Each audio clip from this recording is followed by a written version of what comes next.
The first thing that we want to take note of in Jonas's essay is the title, Immortality and the Modern Temper.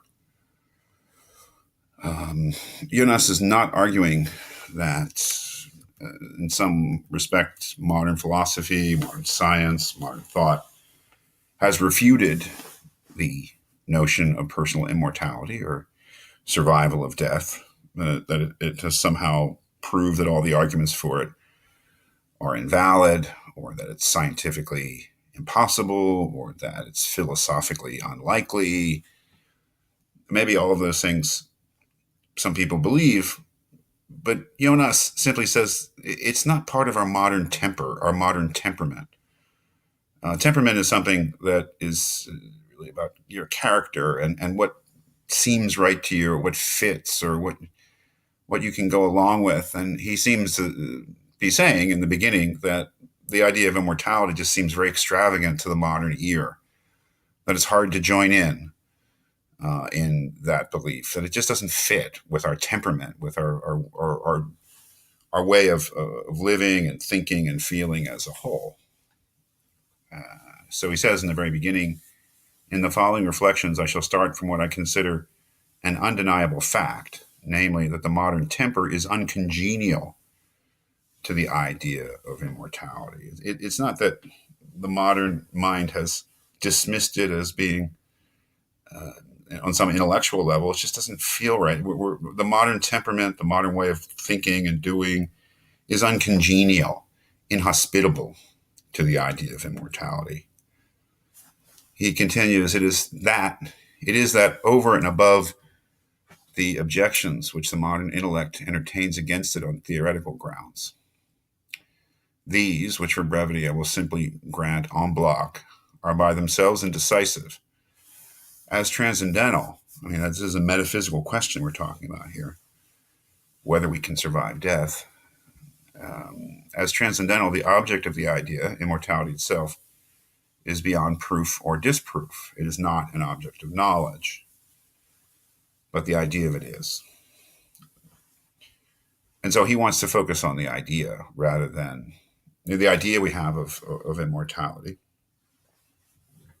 rather than the subject itself, where he says immortality itself. He wants to, how do we think of immortality now, we modern people, and why is it uncongenial to us?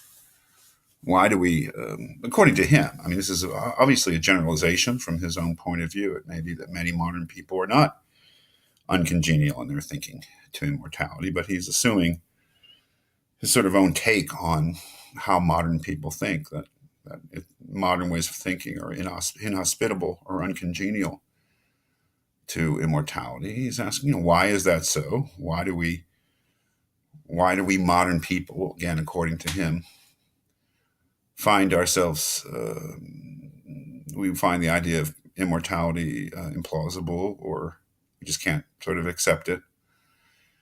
And of course, that's not the end of it. The real purpose of the essay is to say, well, despite our inhospitableness to the idea of immortality, is there anything in our modern experience that would lead us to a notion of immortality?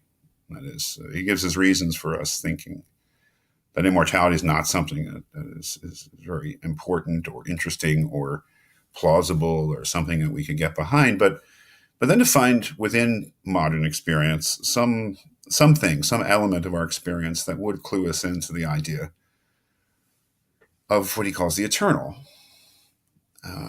something eternal, and some relevance of the eternal to ourselves and our lives.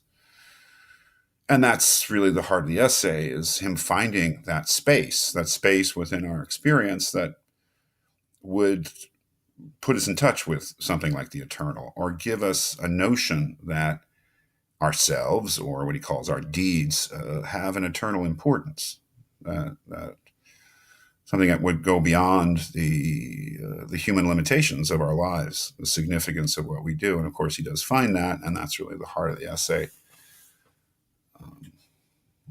And that is what we need to talk about next.